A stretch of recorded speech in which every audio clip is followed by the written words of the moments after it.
권혜인 캐스터와 함께 태풍 관련 소식 나눠보겠습니다. 어서 오십시오.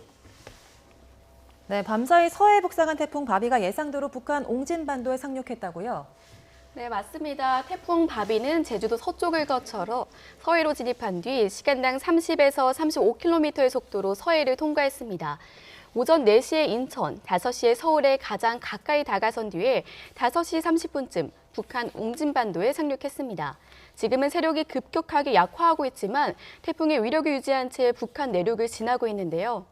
북한이 남서에서 북동 방향으로 관통한 뒤 중국 하얼빈 부근에서 소멸할 것으로 보입니다. 태풍이 북한에 상륙했으면 이제 앞으로 수도권의 비바람은 좀 잦아드는 겁니까? 그렇진 않습니다. 태풍 바비는 상륙하는 시점에도 강한 태풍의 세력을 유지했습니다. 이후 내륙에서 중강 강도 태풍으로 약해지는 게 오늘 오전 9시쯤입니다. 이 과정에서 초속 15m 이상의 바람이 부는 강풍 반경은 200km 정도가 될 것으로 보입니다. 따라서 오전까지 수도권과 강원 영서 지방은 태풍의 강풍 반경 내에 속해 있을 가능성이 큽니다. 따라서 오전 7시 이후에 최대 고비는 넘겼다고 볼 수 있지만 순간적인 돌풍은 오전까지 볼 수 있어서 경계가 필요합니다. 네, 이번 태풍이 역대급 태풍이다 이런 말이 있었는데요. 비와 바람 어느 정도가 기록됐습니까? 네, 이번 태풍은 예상과 다르게 제주 산간이 아닌 전남 흑산도에서 가장 강한 바람이 기록됐습니다. 초속 47.4m의 최대 순간 풍속이 관측됐는데요. 2위는 충남 태안 북경렬 비도의 초속 44.2m, 다음은 전남 신안 가거도의 초속 43.4m, 인천 목덕도 초속 41.2m가 뒤를 이었고요.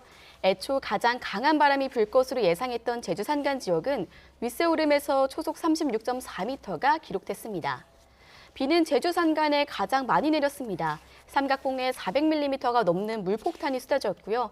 경남 산청은 209mm, 전남 순천은 144mm, 전북 남원 136mm, 경남 함양은 133mm 등 지리산 부근에 큰 비가 왔습니다. 지난해 우리나라에 7개 태풍이 왔었고요. 올해는 장미, 바비까지 2개인데 앞으로 몇 개나 더 오게 되는 겁니까? 네, 지구온난화의 영향이 한반도 태풍을 변화시키고 있습니다. 태풍이 더 자주 한반도에 영향을 주고 더 강한 태풍이 올라오는 모습인데요. 지난해에는 기상 관측사상 가장 많은 무려 7개의 태풍이 영향을 줬습니다. 올해는 장미와 바비 모두 2개인데 여름 태풍입니다. 기상청은 가을에 1개에서 2개의 태풍이 우리나라에 영향을 줄 것으로 예상했는데요. 평년 태풍이 0.7개 정도니까 이보다 더 많은 태풍인 셈입니다. 이렇게 되면 우리나라에 영향을 주는 올해 태풍은 최대 4개가 되는 셈입니다. 그런데 지금 바비보다 위력이 더 강한 태풍이 올라오고 있다 이런 것도 제기되고 있는데 사실입니까? 네, 맞습니다. 참 걱정되는데요. 태풍 바비 이후 또 다른 태풍이 올라올 가능성이 있습니다. 아직 발생하지도 않은 태풍이지만 기상청 슈퍼컴퓨터가 계산한 모델에서 강력한 태풍이 다음 주에 발생할 것으로 모사한 모습인데요.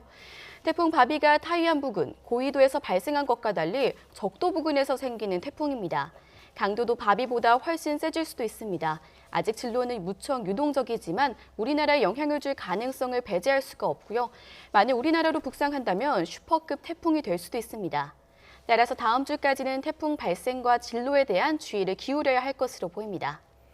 네, 지금까지 기상팀 권혜인 캐스터와 함께 태풍 상황과 전망 알아봤습니다. 네, 고맙습니다.